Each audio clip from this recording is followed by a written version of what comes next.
Hey friends, it's Lillian. Thanks for joining me. In the next few videos, I'm going to be going over some of the basics, very basics of crochet.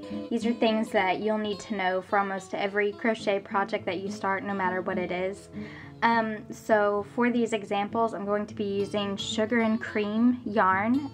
It's medium weight, size 4, and the color is rose pink, and I'm using a size I crochet hook because that's my favorite. But if you're more comfortable learning these steps on a thicker yarn and a larger hook, by all means go for it, because that's what I learned on. This is just what I have available today for me to use to show you these things. And these videos will include tutorials on how to make a slip knot, a simple chain, the single crochet stitch, the half double stitch, the double crochet stitch, the triple crochet stitch, a slip stitch, and I think that's it. Oh, I'd like to do a magic ring tutorial as well for crocheting in the round, but we'll get there eventually. So go ahead and get your yarn and your hook ready, and we'll get started.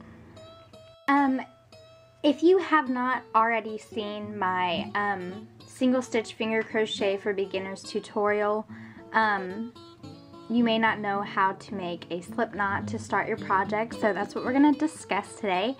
All you need is your yarn, obviously, and right now you don't even need a hook, you just need your fingers. And there are dozens and dozens of different methods for making a slip knot. This is my favorite, this is what I prefer, and this is what I've always done. And it's not, I don't think it's anything anyone ever taught me, I just kind of figured this out on my own. But I think it's easy, and I think it's a method that everyone can use.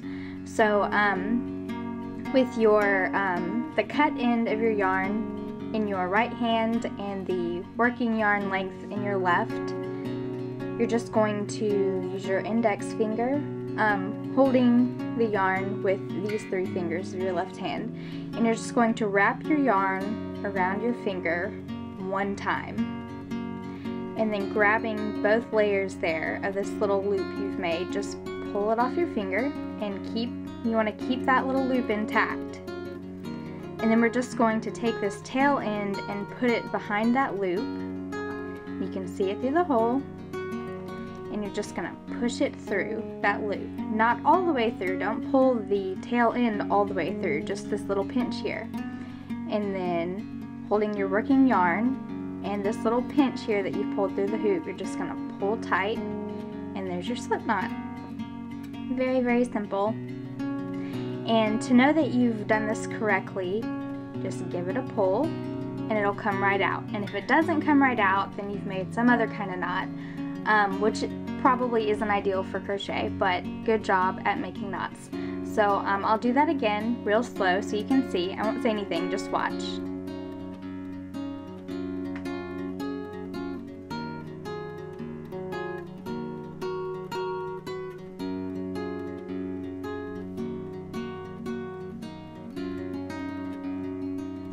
Go. Now that we have our slip knot, I'm going to show you how to build your foundation chain to start whatever project you want to work on. You just have this little loop here. You're going to take your crochet hook and put it through there and snug it a little bit. You don't want it like completely tight on it. You want to be able to move it around a little bit, but yeah, you want it to fit nicely on there. The next thing you need to figure out when you start crocheting is the most comfortable but effective way to hold your working yarn. There are lots of different ways to do it. I don't know that there is a right or wrong way to do it. Well, there's definitely a wrong way, but I don't know that there is like a definitive way for doing it. So I'm just going to show you the way that I do it. I've noticed the way some people, some other people who make tutorials on YouTube, the way they hold it just looks really uncomfortable and complicated and unnecessary and kind of tangled.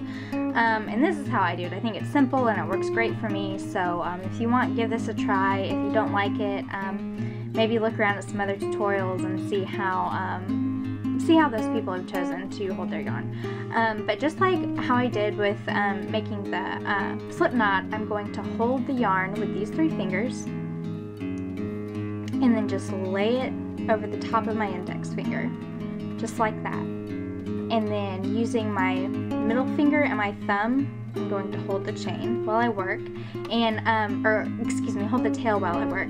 And once the chain builds, I'll be holding onto the chain. You always want to hold on to your work and put some tension on it, and kind of keep it out of the way. So I use my middle and my thumb to do that. And to start your foundation chain, it's really simple. You've got your hook through your slip knot there on your loop. You're just going to reach around your yarn like this, and using that hook on the end, grab it and pull it through that slip knot, through that loop, and there you go. That's one chain stitch. And depending on the project you're working on, you'll have different numbers of chain stitches for your foundation chain. For example's sake, I'm going to do 10, and then when you start building your rows, depending on the stitches you're using to build your rows, you'll want to chain 1 or 2 or 3 extra chains to build your rows. But I'll show you that when we get to that point, when we start learning the different types of stitches to use. So, but for right now, we're just learning how to make the foundation chain. So we have, that's 1.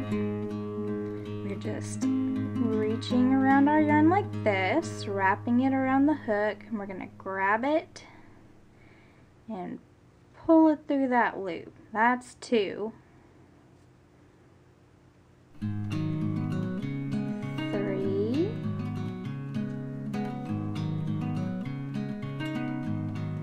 4. 5. 6.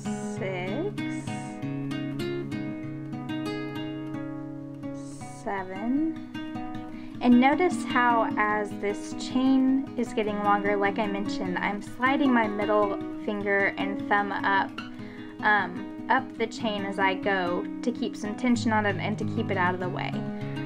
So that was 7, I think. 1, 2, 3, 4, 5, 6, 7. Yeah, so we've got 3 more. 1,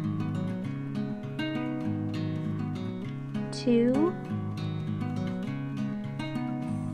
3, for a total of 10 chain stitches. And we have our pretty little chain here. It looks like a braid.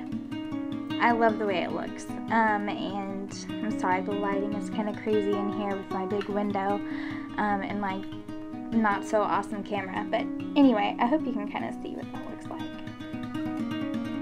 Like a braid.